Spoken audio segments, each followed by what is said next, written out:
Para sa statement sa or reaction sa resignation ni Mr. Zaldico as member ng House of Representatives, may mga umaalma po kasi na baka lalong hindi na po siya umuwi, and even DOJ Secretary Remulla said alam niya na baka hindi na magparamdam si Mr. Ko. Sa pangyayari po yan, kung nag-resign po siya, yan naman po ay kanyang kagustuhan. Walang makakapigil sa kanyang mga desisyon. Ngunit kung magkakaroon man siya ng kaso at maisasampa, hindi po niya ito maiiwasan.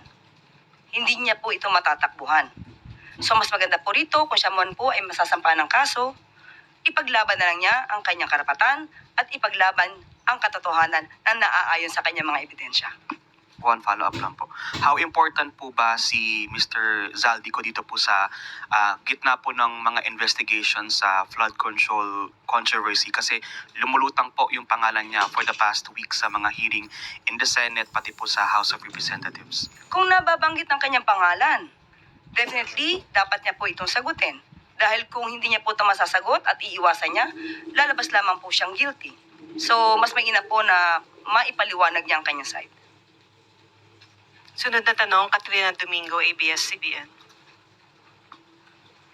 Good morning, Yusek. Good afternoon, Yusek. Ma'am, may we know the status of the blue alert notice for Congressman Zaldico? Has it already been granted, and meron na po bang nabigay na whereabouts and current movement of the former congressman? Kakakausap pa lang po natin kay Asik Miko Clavano, pero ang sabi po niya ay waiting pa rin po sila ng response. So hantayin na lang po natin.